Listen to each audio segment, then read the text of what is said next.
오늘은 단재강세 4478년 배달 4354년 양력 12월 2일 음력 10월 28일 이 시간은 11월 넷째 주 목요일 새벽 경배 시간입니다. 이번 주에 한백음께서 주신 말씀은 대도는 진종이니 매화 초신이로다 라는 말씀입니다. 대도는 큰 길은 진종이니 한백음의 길이니 매화 초신이로다. 힘써 변화되어 하느님께 나아갈지로다 라는 말씀이지요. 큰 길은 오직 한백음의 길이니 우리도 화하여 오르리로다 라는 말씀으로 풀이될 수 있습니다. 이 말씀은 삼일신고 예찬 말씀, 어제 삼일신고의 찬에 나오는 말씀입니다. 이 삼일신고는 발해 시대에 발해 문왕이 백두산 보본단 돌집 속에 감추어 놓았던 교문 경전과 당군조 실사를 백봉신사께서 찾아내어서 홍암대종사에게 전하셨던 말씀입니다. 그리고 그렇게 홍암대종사로 하여금 한백음께서 주신 뜻을 전하여 홍암대종사께서 기유년 상보름 첫 새벽에 천조신이 받들고 재양하며 돕혔다라는 말씀 중광가를 통해서 주셨습니다. 홍암대종사께서 중광을 하셨다고 하셨지요. 중광을 하였다. 중광을 하였다는 것이 무슨 뜻일까요? 처음에 처음빛이 있었다 하셨고 그 다음에 거듭빛이 있었다고 하셨습니다. 처음빛은 개천의 빛이죠. 하느님께서 하늘을 열어서 밝혀주신 개천의 빛이 처음빛이고 그 처음빛을 온전히 이어서 개천의 빛을 지키지 못하고 어둠 속에 잠겼다가 다시 빛을 밝혔으니 그것이 중광입니다. 거듭빛이죠. 그 개천의 빛과 중광의 빛의 기준이 무엇일까요? 하느님을 모시는 것이죠. 하느님께서 우리에게 베풀어 주신 그 뜻을 받들고 지키고 행하는 것, 그렇게 하느님의 뜻을 받들고 살아가는 것이 개천의 빛을 받아서 살아가는 것이고, 그 빛을 잠시 잃었다가 그것은 다시 말해서 하느님을 모시지 않다가 다시 하느님을 모시기 시작하였다. 그것이 중광입니다. 우리는 하느님에 의해서 창조되어 이 세상에 태어났습니다. 그것이 조화주의 뜻이지요. 하느님은 삼신이신데 그 삼신의 의미는 조화주 한님, 교화주 한웅, 치화주 한금이십니다. 첫 번째는 하느님께서 우리를 창조하셨다는 뜻이지요. 하느님께서 우리를 창조하지 않으셨다면 우리는 존재할 수 없습니다. 두 번째는 하느님께서 우리를 가르치고 깨우쳐 주셨으니 그것이 교화주 한웅의 뜻입니다. 하느님께서 우리를 가르치셨다는 것이죠. 하느님께서 우리를 가르쳐 깨우치시지 않는다면 우리는 도무지 알 수가 없습니다. 우리가 왜 이 세상에 태어났는지, 무엇을 위해서 살아가야 하는지, 우리 삶의 진정한 가치와 의미를 도무지 알 수가 없지요. 그래서 하느님께서 우리를 가르치심에 우리는 그 가르침을 받들고 깨닫게 되는 것입니다. 우리가 깨달아 알게 되는 것, 공부할 수 있게 되는 것, 지혜의 문이 열리는 것, 그 모든 것이 하느님의 가르침에 의해서 이루어지고 있다는 것을 우리는 알아야 합니다. 우리가 지혜를 얻게 되고 인간의 문화와 문명을 이루게 되는 것은 오직 하느님의 교화에 의해서 이루어지고 있다는 것을 알아야 되지요. 그리고 또 하느님께서는 우리의 삶을 주관하고 다스리십니다. 다시 말해서 우리가 하느님의 힘을 받아서 우리의 삶을 이루어 나갈 수 있도록 우리 삶을 일일이 주관하고 다스리신다는 것이죠. 우리가 우리 삶의 주체가 아니라 하느님께서 그 주체가 되신다는 것입니다. 그것은 마치 무엇과 같으냐? 우리 몸의 각 부분이 신경이 통하여 있습니다. 그 신경이 통하여서 뇌에서 명령을 전달하면 우리 손과 발이 그 명령에 따라 움직이죠. 그것을 건강하다고 합니다. 그런데 만일 신경이 통하지 않는다면 그 부분이 재구실을 할 수가 없지요. 팔에 신경이 통하지 않으면 팔이 마비되는 것이고 다리가 신경이 통하지 않으면 그 다리가 마비되는 것입니다. 단지 신경이 통하지 않을 뿐 그 팔이나 다리가 아주 잘려서 없어진 것도 아니고 피도 공급이 되고 또 그 팔이나 다리가 몸에 붙어 있기는 하지요. 그렇지만 그 팔다리가 재구실을 하지 못할 뿐입니다. 신경이 통하여서 그 명령을 받고 그 팔이나 다리가 해야 될 일을 바르게 행했을 때 그 팔다리는 재구실을 할 수가 있지요. 우리가 치화주 한금의 치화를 받는다고 하는 것은 바로 그런 것입니다. 우리가 재구실을 하려면 치화를 받아야 되죠. 마치 우리 몸에 신경이 통하고 제대로 된 명령을 받게 되고 그 명령에 따라서 우리 몸의 각 부분이 움직일 때 몸의 각 부분이 재구실을 하는 것처럼 우리 또한 하느님께 신경이 통하고 하느님께 통한 그 통로를 통해서 하느님의 명령을 받아서 지켰을 때 하느님의 치화를 받았을 때 우리는 재구실을 할 수가 있게 되는 것입니다. 그래서 그렇게 하느님께서 우리를 주관하고 다스리시니 그것이 바로 치화주 한금의 뜻입니다. 이렇게 우리는 하느님에 의해서 창조되고 하느님에 의해서 가르침을 받들게 되고 또 하느님에 의해서 다스림을 받들게 되는 것입니다. 그래서 하느님의 세 자리, 조화주 한님, 교화주 한웅, 치화주 한금 이렇게 세 자리가 있는 것이죠. 우리가 하느님에 의해서 창조되고 하느님의 가르침을 받들게 되고 하느님의 다스림을 받들게 되는 것. 하느님은 한 분이시지만 그 하느님에 의해서 우리는 창조되고 하느님에 의해서 가르침을 받들게 되고 하느님에 의해서 다스림을 받들게 되기 때문에 세 자리라고 하신 것입니다. 우리가 이렇게 하느님께 통하지 않는다면 하느님께 의지하지 않는다면 우리는 첫 번째는 존재할 수도 없고 두 번째는 지혜의 문이 열리지 않고 세 번째는 재구실을 할 수가 없습니다. 그러니 우리가 개천의 빛을 받는다고 하는 것, 하느님을 모신다고 하는 것은 굉장히 중요한 것이죠. 우리가 정상적인 삶을 살아가느냐 아니면 그냥 우리 몸에 살덩어리가 그냥 붙어 있는 것처럼 아무런 구실을 하지 못하고 그냥 붙어만 있는 존재인가. 하느님께서 창조하셨으니 우리가 존재하기는 하고 하느님께서 가르치시는데 우리가 그 가르침을 온전히 받들지 못하니 어떤 것은 알게 되고 어떤 것은 모르게 됩니다. 우리가 알게 되는 부분이 전혀 없다면 우리는 이 삶을 살아갈 수조차 없습니다. 그래서 교화주의 그 지혜에 의해서 우리의 목숨이 달려 있는 것이죠. 교화주의 지혜를 받지 못하면 우리는 살아갈 수조차 없습니다. 생명이 그 자리에서 끊어지죠. 태어나기는 태어났지만 이어나가지를 못하는 것입니다. 그러니 하느님의 교화를 끊임없이 받아야 되는데 그 교화를 온전히 받들게 되면 우리의 삶의 의미와 가치를 깨닫게 되죠. 그리고 그 뜻을 받들어서 실천을 해야 되는데 그 실천은 또한 우리들 마음대로 할 수 있는 것이 아니라 하느님의 힘에 의해서 하느님의 주관하고 다스리심에 의해서 이루어지니 우리가 치화주 한금을 모시지 않을 수가 없습니다. 이렇게 하느님이신 한배금을 모시고 받들었을 때 우리의 존재의 가치를 발휘할 수 있게 되는 것이죠. 우리가 그렇게 하느님을 모시고 받들게 되는 것, 그것이 개천의 빛을 받은 것이고 그 빛을 온전히 이어나가서 우리가 사람 구실을 해야 되는데 그렇게 하지 못하고 엉뚱한 짓을 했다는 것입니다. 하느님을 모시지 않았다는 것이죠. 하느님을 모시지 않고 인간의 욕심을 쫓고 엉뚱한 길을 따라 나갔기 때문에 그 빛을 다시 찾았다. 그것이 바로 중광입니다.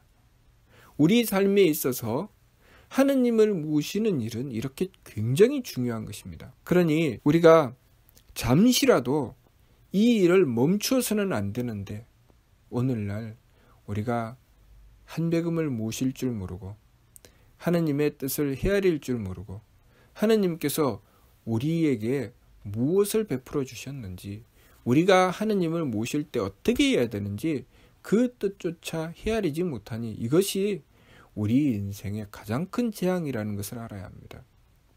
우리가 무엇 때문에 이 세상에 태어났는지 알아야 되고, 그리고 무엇을 위해서 살아야 하는지 알아야 합니다.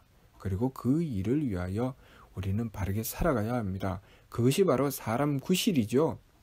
그래서 사람 구실을 하려면 하느님의 빛을 받아야 되는 것이죠.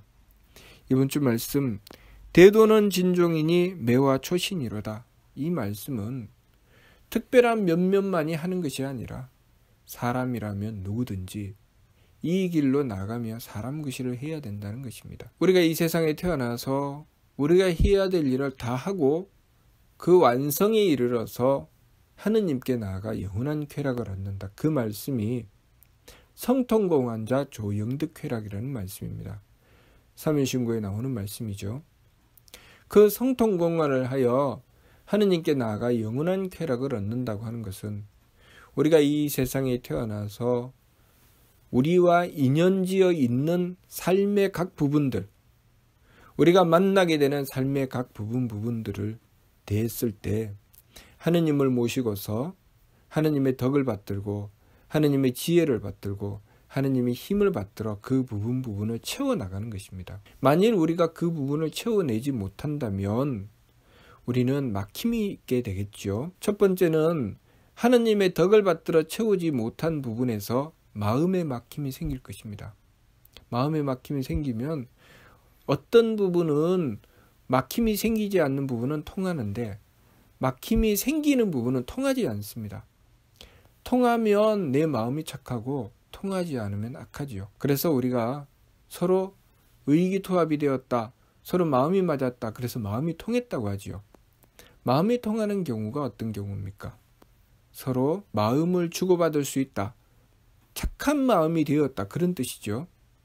최소한 그 일에 있어서는 서로가 착한 마음이 되었다. 그것이 마음이 통했다입니다. 그런데 우리가 하느님께 그 덕을 구하지 않으면 우리 삶의 모든 부분이 통하지 않습니다. 다시 말해서 작은 부분에 있어서는 통하지만 내가 통하는 그 범위를 넓혀 나갈 수가 없는 것이죠. 그래서 하느님의 덕을 받들어서 통함이 없는 부분이 없도록 모든 것이 다 통하도록 하는 것이 바로 성통입니다.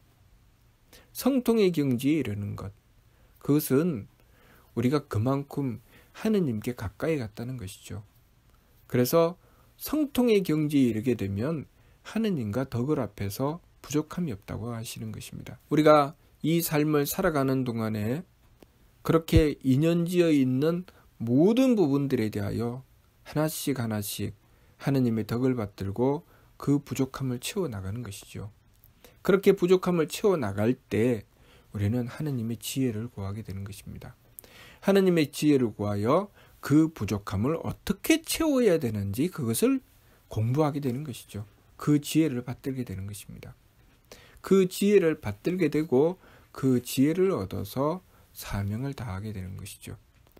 그렇게 사명을 다해 나갈 때 또한 우리가 하느님의 힘을 받들어야 됩니다.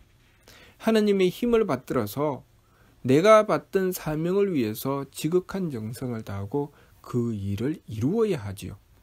그 일을 이루어내는데 하느님의 힘을 받들게 되는 것입니다. 이렇듯이 우리가 하느님의 덕을 받들고 하느님의 지혜를 받들고 하느님의 힘을 받들어서 막혀있는 부분을 열어나가고 그리고 밝혀나가고 채워나가는 것, 그것이 우리 삶입니다. 그렇게 하느님의 덕과 지혜와 힘을 구하여 채워나가는 것, 그것이 우리가 항상 하느님을 모셔야 하는 이유입니다. 조화주 한님, 교화주 한웅, 치화주 한금의 은덕을 받아서 우리의 삶을 그렇게 하느님의 덕과 지혜와 힘으로 채워나가는 것입니다. 그렇게 하려고 하니 우리가 내 마음대로, 내 기분대로, 내 몸 편한 대로 살아서는 그 일을 할 수가 없지요. 그러니 항상 하느님을 모시고 내 마음대로 하지 않고 하느님의 덕을 구하고 내 기분대로 하지 않고 하느님의 지혜를 구하고 내 몸 편한 대로 하지 않고 하느님의 힘을 구하는 것입니다. 그렇게 넓히고 채워나가는데 지금 우리가 살아가는 이 삶을 통해서 우리가 그 모든 것을 다 완성한다면 우리는 하느님께 나아가서 영원한 쾌락을 얻게 될 것입니다. 그런데 다 완성을 하지 못하는 경지, 다시 말해서 우리가 한 생을 통해서 그 처음부터 끝까지를 다 완성할 수가 없습니다. 그러니 한 생을 태어나서 어느 부분까지를 완성하고 그 나머지 부분들이 있습니다. 그 나머지 부분은 어떻게 되느냐? 하느님께 돌아가서 그 돌아간 자리에서 다시 하느님께 성명정을 받고 이 세상에 태어나는 것이죠. 이 세상에 태어나서 또 나머지 부분을 채워나가는 것이죠. 그렇기 때문에 이 세상에 태어난 사람들이 모두 똑같은 성명정을 가지지는 않습니다. 전생에 열심히 갈고 닦고 수도해서 하느님께 맞추고 그렇게 해서 성품과 목숨과 정기를 많이 채운 자는 성명정의 수준이 높을 것이고, 그렇지 못하고 제대로 채우지 못한 자는 성명정의 수준이 낮겠지요. 성명정의 수준이 높으면 덕스럽고 지혜롭고 그만큼 정성스러울 것입니다. 그러나 성명정의 수준이 떨어지면 그만큼 덕도 부족하고 지혜도 부족하고 정성도 부족하게 되는 것이죠. 그것을 이 세상에서 끊임없이 넓히고 채워나가는 것입니다. 그러니 우리가 이 세상의 삶이 사람의 삶만 있는 것이 아니고 동물의 삶도 있고 식물의 삶도 있습니다. 박테리아의 삶도 있죠. 온갖 벌레의 삶도 있습니다. 그러한 삶을 우리가 이 세상에 태어나서 성명정을 받들고 그것을 채워나가는 과정에서 얻게 되는 것이죠. 그러니 우리가 수많은 생을 거듭하면서 때로는 풀도 되었다가, 때로는 벌레도 되었다가, 때로는 짐승도 되었다가, 그렇게 우리의 성명정을 채워서 하느님의 덕과 지혜와 힘을 구하는 과정을 끊임없이 반복하면서 생을 거듭한 것이죠. 그것을 윤회라고 합니다. 그 윤회가 반드시 있어야 되지요. 윤회가 없으면 우리에게 기회가 없기 때문에. 그래서 무조건 윤회의 끈을 끊는 것이 능사가 아닙니다. 내가 이 세상에 태어난 그 목적을 달성하는 것이 중요한 것이지 윤회의 끈을 끊는 것이 중요한 것이 아니죠. 그러니 윤회를 거듭하면서 우리가 채워야 할 것, 하느님의 덕과 지혜와 힘을 채워나가고 그것을 통해서 완성해야 됩니다. 성통공안을 이루어야 되죠. 그렇게 하느님의 덕으로 채우고 하느님의 지혜로 채우고 하느님의 힘으로 채운 삶을 온전히 이루었을 때 그것을 성통공안이라고 하는 것입니다. 성품을 통하여 하느님의 덕과 지혜와 힘을 온전히 받들고 그것으로 우리의 삶 속에 이루어야 할 것을 다 이루었다. 다시 말해서 나하고 인연지어 있는 모든 부분에 걸리고 막힘이 없이 온전히 하느님의 덕과 지혜와 힘으로 다 채웠다. 그것이 성통공안입니다.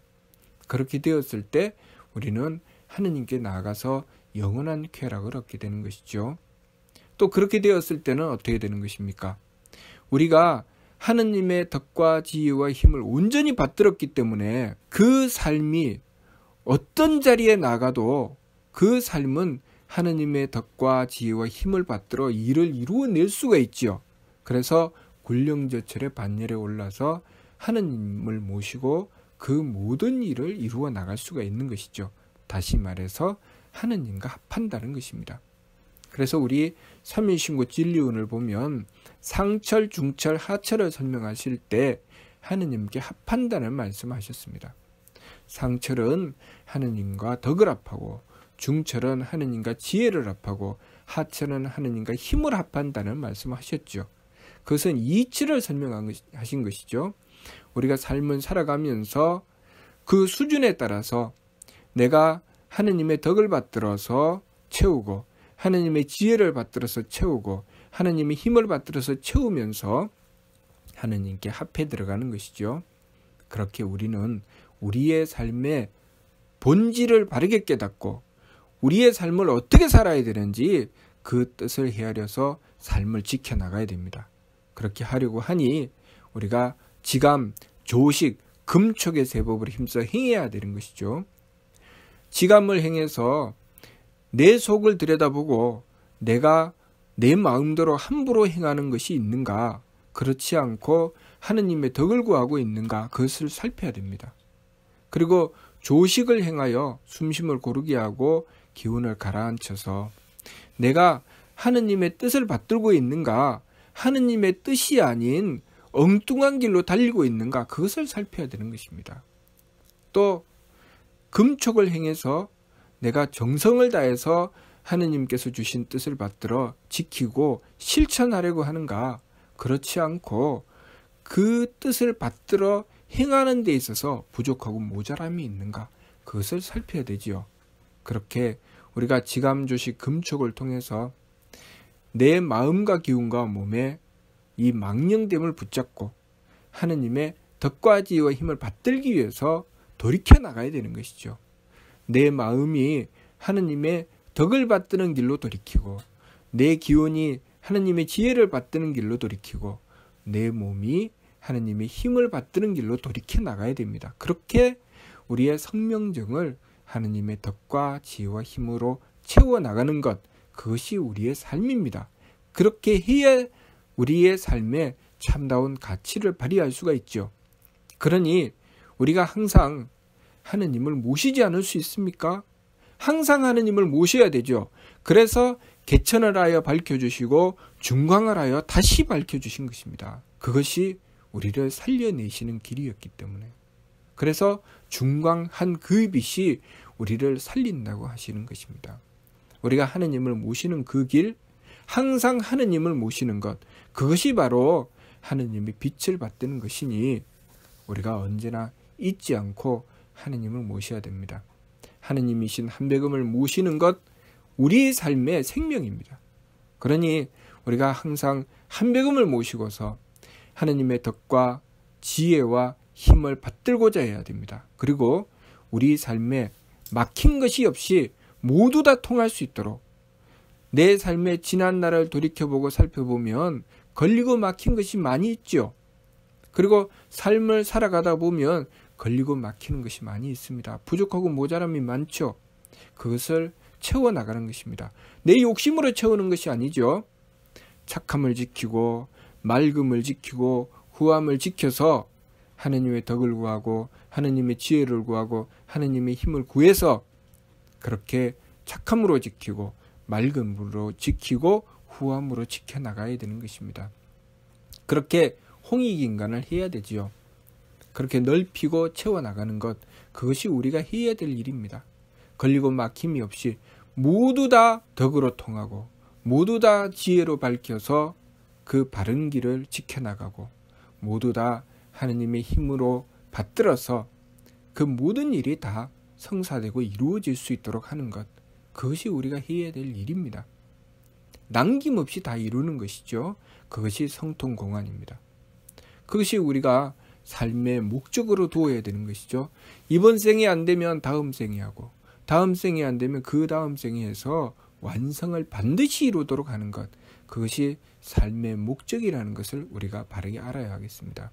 그랬을 때 우리가 이 생을 다 살고 나서 하느님께 돌아가서도 다음 생을 또 주십시오, 제가 나머지 부분을 또 채우겠습니다, 할 수 있는 것이지, 이번 생에 태어나서 내 마음대로 엉망진창으로 살고 다음 생에도 엉망진창으로 살 테니 생을 주십시오, 할 수 있습니까? 그렇게 할 수가 없죠. 그러니 우리가 다시 태어난다고 할 때 그 삶은 우리가 분명한 목적을 가지고 태어나고 있다는 것, 그것을 우리가 알아야 합니다. 생명이라고 하는 것은 우리들 마음대로 살기 위해서 태어나는 것이 아닙니다. 하느님의 뜻을 받들기 위해서 태어나는 것이니 그 뜻을 바르게 헤아리고 삶의 목적과 방향을 바로잡아서 바른 방향으로 삶을 지켜나가야 하겠습니다. 무슨 뜻인지 이해가 됩니까? 마치도록 하겠습니다.